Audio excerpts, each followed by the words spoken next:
Ladies and gentlemen, I don't know how we finally got here because it felt like it was never going to happen, but we are finally at the release of the Nintendo Switch 2. That means we have a brand new generation of games to start playing, and it's going to be so fun. I've made a million top 10 Switch game list. This is the very first top 10 Nintendo Switch 2 game list. So we'll be going over 10 amazing Switch 2 games that are absolutely must-play games. Let's go and get right into this video. Yeah, I'm almost having like an out-of-body experience. It's like, how am I making this video? Because the Switch 2, it just felt like it was never going to come out. But we're here, and I'm not complaining. So we have 10 great Switch 2 games we gotta talk about that you guys need to play. So before we get started, if you could hit a like and subscribe, that would truly mean the world to me. And follow me on Twitter and Instagram so we can keep our amazing communities growing. And let's just go ahead and get right into this list. So I mean, how could I even start to make this list without talking about a new Mario Kart game? Again, like, yeah, we have a new Nintendo console, but a new Mario Kart game? I felt like Mario Kart 8 was just gonna be around forever. And it was a good game, but Mario Kart World is finally here. And I gotta say, it's better than I thought it was going to be. Like, yes, it just seems like an open world Mario Kart game, at least on the surface. And I know some people were thinking that it would be better if we got like a more linear game where it's like, okay, we have this track, and that track. And I do see where they're coming from. But I think Nintendo is best when they're innovating. And not every time when they try to innovate is it going to be a good thing, you know? Sometimes they do miss. But I think this is a great step in the right direction. And you gotta think, this is day one. I'm gonna assume for like the next 2 or 3 months, we're still gonna be finding stuff almost daily and finding new features and little hidden areas. And then on top of that, for the next almost decade, they're probably going to update this game. And I just think it is the perfect game to launch a new Nintendo console with. So easily, Cyberpunk 2077 is going on this list because I just can't believe this is running on the Nintendo Switch 2. Not only that, they put the full game on the cartridge with all of the DLC. That's incredible in itself. Cyberpunk is a game I wanted to play forever. I just thought, I'll get to it when I get to it. And then once I finally played it, it easily went into my top 5 games of all time. I gotta admit, I'm one of those people who, if they just want to get through a game, I'll skip dialogue and cutscenes. I never skipped one piece of dialogue or cutscenes in this entire game. Now playing it on my Nintendo Switch 2, I'm playing the entire game handheld, and yes, it probably looks better, or I'm sure it looks better docked to the TV, but being able to play it handheld is just the ultimate freaking experience. It's a game, in theory, and kind of not in theory, that you can play unlimited times. I know people who have like 10 playthroughs of Cyberpunk, and you do something different every single time, and there's so many play styles. So yeah, this is a perfect game to just show off the power of the Nintendo Switch 2. So if you've been watching my channel for a while, you'll know that Zelda is my favorite franchise of all time. And when it comes to Tears of the Kingdom and Breath of the Wild, I've always said I enjoy Breath of the Wild more. I thought Tears of the Kingdom was fun, and I put like 80 hours into it, but I enjoy Breath of the Wild more. Now having Nintendo Switch 2 versions of Breath of the Wild and Tears of the Kingdom, I'm gonna go ahead and put Tears of the Kingdom in this video.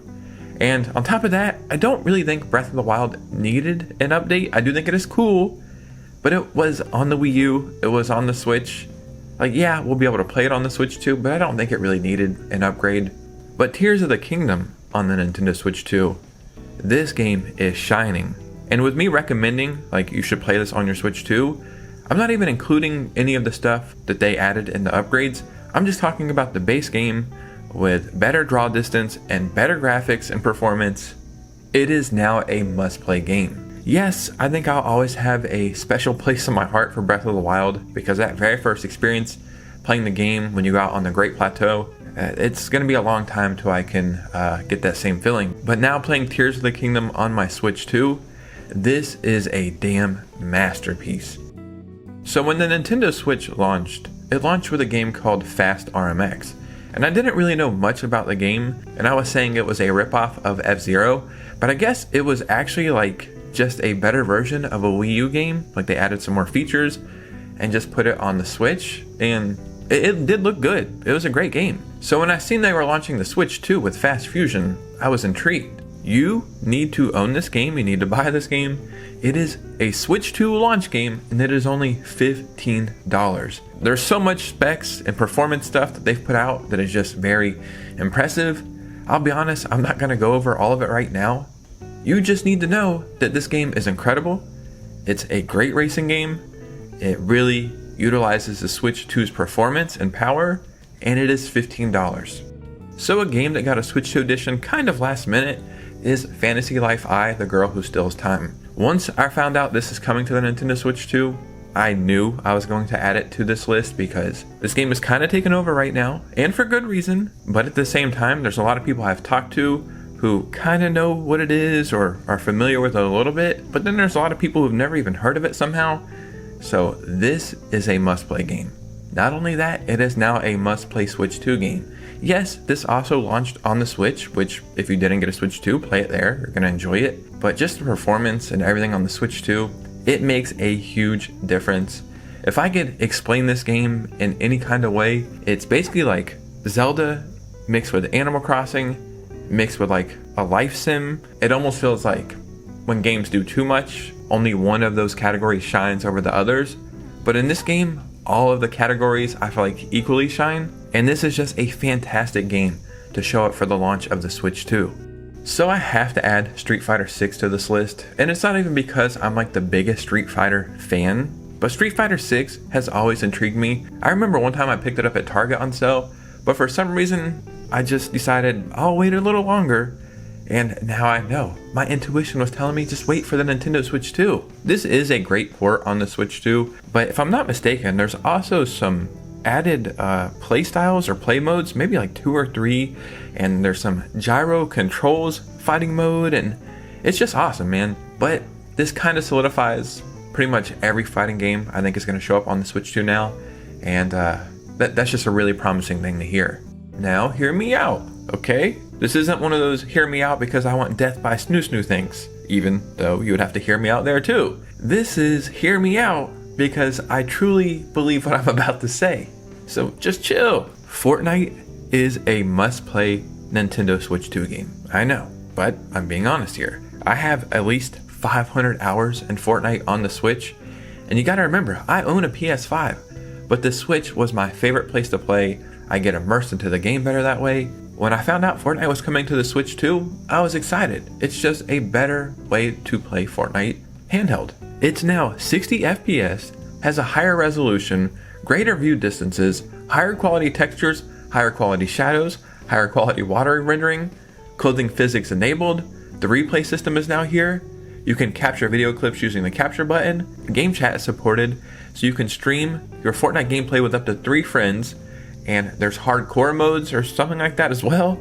And starting June 7th, mouse controls will be supported with the Joy-Con 2s. It's like, this might become the ultimate way to play Fortnite. Sure, if you have a $15,000 PC, it's gonna look better there. But I don't care about that, man. I wanna play this thing on the go, handheld. This is the ultimate way to play it now. And on top of that, if you download it on the Switch 2, they're giving you like 3 free dances or 3 free something. Up until a certain point. So yeah, free stuff is always cool. So I really crafted this list precisely. I took a lot of time thinking about what games to put on here, and I gotta say, I'm gonna pick Deltarune chapters 1 through 4. I know chapters 3 and 4 just came out, but you're gonna wanna pick up chapters 1 through 4 because it's all one package and it costs $25. And we need like that big indie game at launch and that big indie game just to have on the console. For the Switch, it was Shovel Knight. And for the Switch 2, it is Deltarune chapters 1 through 4. If you like Undertale and you haven't played this, what are you doing? And even if you haven't played Undertale, I would still say give this a shot. It's weird, it's bizarre, it's charming, it's whimsical, it's the strangest but greatest little indie game you could ever play. It has such a unique battling system, such interesting characters, and it's so cheap, man. How could you argue against it? So I also had to add Yakuza 0 Director's Cut to this list. And I'm a pretty new Yakuza fan. I started with Yakuza Kiwami when that showed up on the Switch last October. I never ended up beating the game, but I put 15 hours into it, and I knew I wanted to play every Yakuza game out there. In this game, you're going to fight through Tokyo and Osaka entertainment districts, and you're playing as two different characters in an epic crime drama of intertwined fates that created legends. And each one of the characters have 3 dynamic fighting styles, so it's really fun to switch between each one of those fighting styles depending on how you feel or what kind of enemies you're fighting. And then on top of that, it's a Yakuza game. Like, yes, the story is great and the characters are fun and the fighting is even more fun, but it's all the weird and wacky side stuff in these games that you can get lost in, like mini games and just weird activities and weird side quests. And I really don't know how the games come together the way they do, because it just feels like they threw everything at a wall to see what would stick, but for some reason everything stuck. I would say this is a great way to get into the series, and again, playing it handheld, you can't beat that. So for the 10th spot, I'm going to go with Hogwarts Legacy. I did want to pick maybe Nobunaga's Ambition, but it's really more niche, and that was kind of just to show off the mouse controls. But I beat Hogwarts Legacy on my Switch. Probably the worst and jankiest quality game I've ever beat, but enjoyed 100%. So again, I have a PS5, I could have played it there, but I just love playing handheld. When I seen this game was getting a Nintendo Switch 2 edition, I was like, yeah, that's a no-brainer. And the great thing is, if you own this game already, you can get the Switch 2 edition upgrade for only $10. Or if you don't own this game, wait for an eShop sale. It goes on sale all the time for like $18. So pick it up there, or pick it up wherever you can on clearance or on sale, and then get the upgrade for $10. You're gonna save money, maybe $20 or $30, because I think this is like $60 or $70 for the Switch 2 version. Get it on sale, get the upgrade. But now, again, I mean, I sound like a broken record here, but it's the truth. This is now the ultimate way to play this game handheld. If you enjoy Harry Potter at all, or just Magic or RPGs, regardless, I think you're gonna enjoy this game. I've enjoyed Harry Potter since I was 8 years old, you know, and I've been watching it and reading the books since they first came out and the movies first came out. I've enjoyed the games on Gamecube, even the Quidditch game. Yeah, I enjoyed that. There might be something wrong with me. But when Hogwarts Legacy came out, it felt like the Harry Potter game I had been waiting for. So even though there were 10 games, I mean, how could I not mention the Gamecube? It's my favorite home console of all time. Wind Waker is my favorite Zelda game of all time. At launch, I think we have F-Zero, Soul Calibur 2, and Wind Waker. I think that's the 3 Gamecube games at launch. Play those as well. But ladies and gentlemen, what do you think about this? Because your opinion matters most. So, did you get a Switch 2? What are the first games you got? What games do you want to see show up? Just talk about it in the comments below. We finally made it to this point. And if you made it to this part of the video, hit a like and subscribe. Follow your boy on Twitter and Instagram if you could. And remember, I give away eShop gift cards every single week, and I'm giving away some Switch 2s you don't want to miss. So, like and subscribe, follow me on social media, and comment on every video to help the algorithms. And we made it. We made it! Whoa! Alright, peace out.